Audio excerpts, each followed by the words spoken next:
Hello everyone, आज का session class 12th history का है और आज का क्लास में हम देखेंगे हिस्ट्री का चैप्टर 3 जिसका नाम है बंधुत्व, जाति तथा वर्ग। इससे पहले हमने चैप्टर 1 और चैप्टर 2 का क्वेश्चन आंसर करा दिया है। अगर आपने नहीं देखा है तो देख लीजिएगा, आपको प्लेलिस्ट मिल जाएगा 2024-25 सेशन वालों का। ठीक है, आपको बता दें कि हमारे चैनल पे चैप्टर वाइज हिस्ट्री और पॉलिटिकल का क्लास चल रहा है, तो आप जुड़े रहे हमारे चैनल के साथ। अगर आपने चैनल को सब्सक्राइब नहीं किया है तो सब्सक्राइब जरूर कर ले ताकि आपसे एक भी क्लास मिस ना हो। तो चलिए सेशन को स्टार्ट करते हैं। सबसे पहले हम सब्जेक्टिव प्रश्न को देखेंगे और फिर ऑब्जेक्टिव प्रश्न को देखेंगे। देखिए चैप्टर का नाम क्या है, तो चैप्टर का नाम है बंधुत्व, जातीय तथा वर्ग। इससे पता चलता है कि इसमें जात का बात किया होगा और वर्ग की बात किया होगा। ठीक है, और इसमें महाभारत की भी बात की गई है। तो चलिए मेन टॉपिक को समझते हैं। देखिए पहला टॉपिक है क्या, महाभारत। ठीक है, देखिए महाभारत किसे कहते हैं। ठीक है, तो देखिए महाभारत एक गतिशील महाकाव्य है। महाभारत क्या है, एक महाकाव्य है और जिसमें कौरव और पांडवों के बीच कुरुक्षेत्र में हुए युद्ध का वर्णन मिलता है। महाभारत में कौरव और पांडवों के जो बीच युद्ध हुआ था कुरुक्षेत्र में, उसका वर्णन देखने को मिलता है। ठीक है, नेक्स्ट टॉपिक है महाभारत की रचना। देखिए इस सबसे ऑब्जेक्टिव प्रश्न बनता है। ठीक है, महाभारत की रचना, नेक्स्ट है महाभारत की रचना। ठीक है, देखिए शुरुआत में महाभारत में लगभग 8800 श्लोक थे। यहाँ से ऑब्जेक्टिव प्रश्न एक बनता है कि शुरुआत में महाभारत में कितने श्लोक थे, तो 8800 श्लोक थे। ठीक, समय समय के साथ यह संख्या बढ़कर 1 लाख तक हो गई है। अभी की टाइम में वो 1 लाख से भी अधिक हो गई। ठीक है, तो ऐसा माना जाता है कि महाभारत के निर्माण हजारों सालों में किया गया है। महाभारत का निर्माण हजारों साल में किया गया है। ठीक है, तो इन दोनों बातों को ध्यान में रखकर एक बात तो स्पष्ट होती है कि महाभारत का निर्माण किसी एक व्यक्ति द्वारा नहीं किया गया है, बल्कि समय समय पर इसकी नई रचना जुड़ी गई है। ठीक है, अगर कोई किसी भी बुक यानी कि महाभारत की रचना अगर 1000 साल में किया गया है तो एक व्यक्ति तो किए नहीं होंगे। ठीक है, क्योंकि 1000 वर्ष तक कोई जीवित रहता नहीं है। देखिए तो इसका लेखक कौन है आखिर, उसके बारे में जानते हैं। ठीक है, देखिए महाभारत के लेखक, तो प्राचीन समय में महाभारत का मूल लेखक भाट सारथी को माना जाता है। ठीक है, देखिए भाट सारथी क्या थे, देखिए वे लोग जो योद्धाओं के साथ युद्ध भूमि में जाते थे उसी को भाट सारथी के नाम से जाना जाता है। ठीक है, और वह फिर युद्ध भूमि में घटित हर घटना का लिखा करते थे। जो युद्ध के समय योद्धा के साथ युद्ध में जाते थे और वहाँ की जो घटना को लिखा करते थे उसी को सार्थ भाटी के नाम से जाना जाता है। ठीक है, और फिर वह युद्ध भूमि में घटित घटना का वर्णन करते थे यानी कि लिखा करते थे। ठीक, महाभारत का मुख्य साहित्य लेखक जो कि है वेद व्यास को माना जाता है। कि महाभारत का जो मुख्य साहित्य है लेखक है वो वेद व्यास को माना जाता है। ठीक है, नेक्स्ट टॉपिक है, यहाँ से ऑब्जेक्टिव प्रश्न एक बनता है कि महाभारत के लेखक कौन है, तो मुख्य लेखक वेद व्यास को माना जाता है वैसे। ठीक है, नेक्स्ट है कि वेद व्यास ने ही महाभारत का साहित्य रूप दिया है। ठीक है, वेद व्यास जो थे वही ने महाभारत का साहित्य रूप दिया और इसी को महाभारत का लेखक के नाम से जाना जाता है।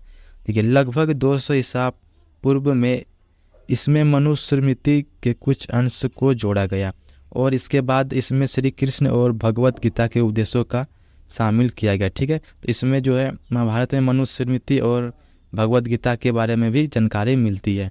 देखिए महाभारत का निर्माण लगभग 500 ईसा पूर्व से 500 ईस्वी तक माना जाता है। ठीक है, नेक्स्ट टॉपिक है विवाह के प्रकार। ठीक है, देखिए महाभारत और इस समय कितने प्रकार के विवाह की बात की गई उसके बारे में जानते हैं। देखिए पहला है धर्मसूत्र और धर्म ग्रंथ शास्त्रों के अनुसार 8 प्रकार के विवाह होते हैं। पहला है ब्रह्म विवाह, दूसरा है देव विवाह, तीसरा है अर्थ विवाह और चौथा है प्रजापत्य विवाह और गंधर्व विवाह, छठा है असुर विवाह और सातवां है राक्षस विवाह और 8वां है पैशाच विवाह। इन विवाह के बारे में आपको नहीं पूछा जाएगा, बस यही पूछा जाएगा कि विवाह कितने प्रकार के हैं और उनके नाम लिखने के लिए आएगा। ठीक है, नेक्स्ट आगे बढ़ते हैं। देखिए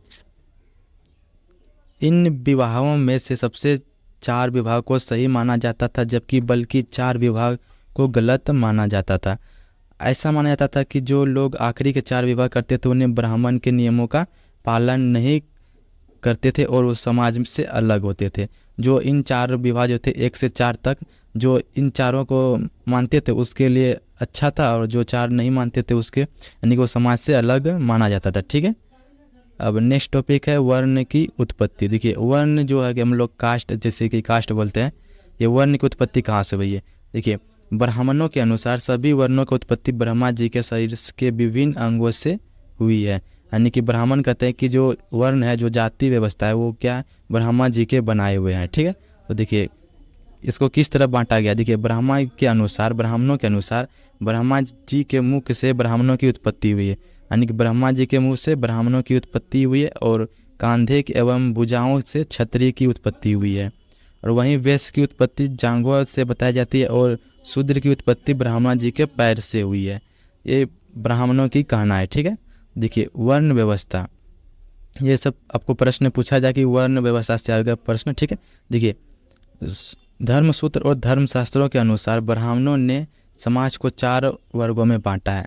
तो हमारे जो थी समाज थी वर्ण है वो कितने हैं, 4। ठीक है, पहला है ब्राह्मण, दूसरा क्षत्रिय, तीसरा वैश्य और चौथा शूद्र। ठीक है, देखिए नेक्स्ट है कि इसी बंटवारे के अनुसार इन सभी के काम का भी विभाजन किया गया है। यानी कि जो धर्म थी, जो कैटेगरी के हिसाब से इन लोगों का जो काम भी था उसका भी विभाजन किया गया था। ठीक है, देखिए ब्राह्मण वेदों का अध्ययन करना, यज्ञ करना और करवाना, भिक्षा मांगना, ये ब्राह्मणों का काम था।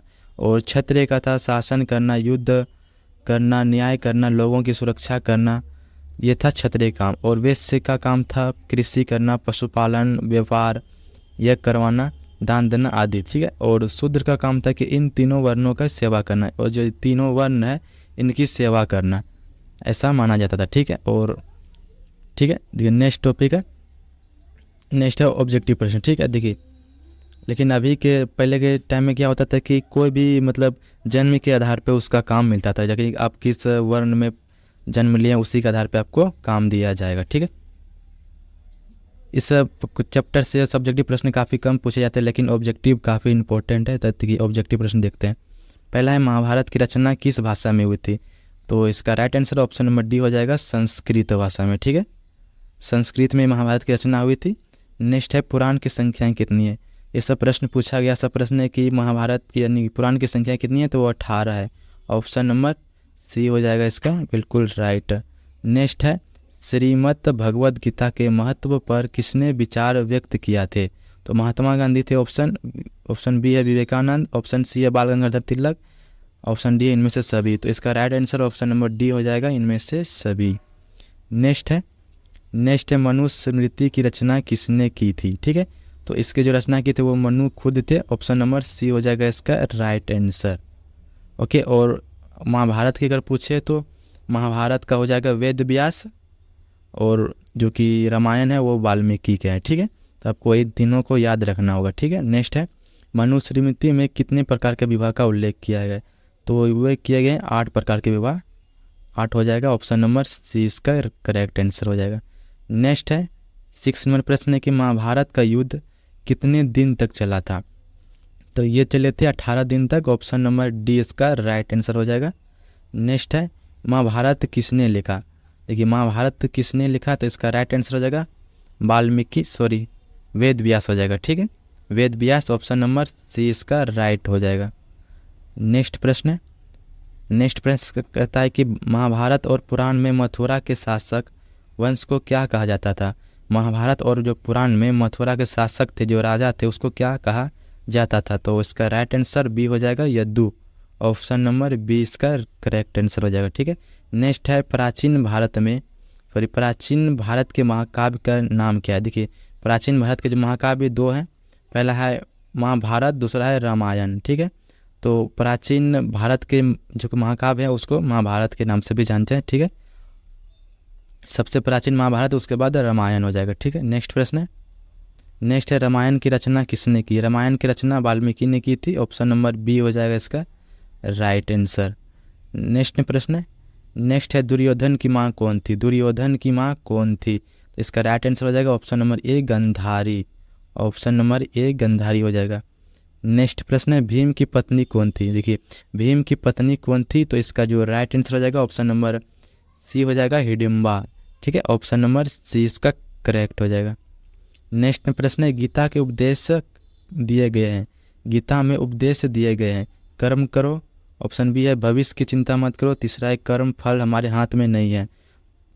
और ऑप्शन डी है उपयुक्त में से सभी। तो इसका राइट आंसर ऑप्शन डी हो जाएगा, उपयुक्त में से सभी। यानी कि गीता में उपदेश दिया गया है कि कर्म करो, भविष्य की चिंता मत करो और कर्म फल हमारे हाथ में नहीं है, तीनों की बातें की गई है। ठीक है, नेक्स्ट है निम्न में से किस संत ने गीता पर टीका मराठी में लिखा था। तो ऑप्शन देखते हैं, एकनाथ, बी है नामदेव, सी है तुकाराम और डी है मानेश्वर। तो इसका राइट आंसर हो जाएगा ऑप्शन नंबर डी हो जाएगा, मानेश्वर। ठीक है, ऑप्शन नंबर डी हो जाएगा इसका राइट आंसर। नेक्स्ट प्रश्न है, क्षत्रिय शब्द साहित्य अर्थ क्या है। देखिए, छत्र शब्द का साहित्य अर्थ क्या होता है, रक्षक, यानी छत्र क्या था, रक्षा करना। ठीक है, युद्ध करना। ऑप्शन सी हो जाएगा इसका राइट आंसर। नेक्स्ट है 18 नंबर प्रश्न कहता है कि गंगा पुत्र किसे कहा जाता था। ये सब प्रश्न आपको पूछा गया है कि गंगा पुत्र किसे कहा जाता था। इसका राइट आंसर हो जाएगा आपका भीम हो जाएगा, भीष्म। ऑप्शन नंबर सी हो जाएगा। ठीक है, और गंगा पुत्र के नाम से भीम को यानी कि कहा जाता है। और भीम को एक और नाम है भीम का, जो कि भागीरथ के नाम से भी जाना जाता है। ठीक है, भागीरथ किसका नाम है, तो भीम का ही नाम है। ठीक है, नेक्स्ट प्रश्न है कर्ण की माँ कौन थी। देखिए, कर्ण की माँ कौन थी, तो इसका जो राइट आंसर हो जाएगा ऑप्शन नंबर ए हो जाएगा, कुंती। ए इसका हो जाएगा बिल्कुल राइट आंसर। ठीक है, नेक्स्ट प्रश्न है कि मानव जीवन के संपूर्ण जीवन को कितने आश्रमों में बांटा गया है। जो मानव का जीवन है उनको कितने आश्रमों में बांटा गया है। तो इसका राइट आंसर हो जाएगा ऑप्शन नंबर 4 हो जाएगा। कौन कौन से, तो पहला है ब्रह्मचर्य, दूसरा है गृहस्थ और तीसरा है वानप्रस्था और चौथा है सन्यासी। ठीक है, तो आपको ये चारों याद रखना होगा। नेक्स्ट प्रश्न है, ये नेक्स्ट है द्रौपदी किसकी पत्नी थी। देखिए, द्रौपदी किसकी पत्नी थी, तो आपका राइट आंसर हो जाएगा इसमें से। देखिए, ऑप्शन देखते हैं, अर्जुन की, भीम की, नकुल की एवं इनमें से सभी की। तो इसका जो राइट आंसर हो जाएगा ऑप्शन नंबर डी हो जाएगा, ऑप्शन नंबर डी। क्योंकि जो द्रौपदी थी वो 5 पांडवों की पत्नी थी, यानी कि 5 भाइयों की पत्नी थी। तो उसमें से कौन कौन से थे, पहला थे अर्जुन थे, दूसरा नकुल थे, तीसरा सहदेव थे और चौथा युधिष्ठिर से और 5वां भीष्म थे। ठीक है, तो ये 5 की पत्नी एक ही थी, वो थी द्रौपदी। ओके, नेक्स्ट प्रश्न है अभिमन्यु किसका पुत्र था। देखिए, अभिमन्यु किसका पुत्र था, तो इसका राइट आंसर हो जाएगा ऑप्शन नंबर ए हो जाएगा, अर्जुन की। ठीक है, नेक्स्ट है, आज के लिए इतना ही, मिलते हैं नेक्स्ट वीडियो में चैप्टर 4 लेके। तो बने रहें हमारे चैनल में, और चैनल पर अगर नए हो तो चैनल को सब्सक्राइब कर लें।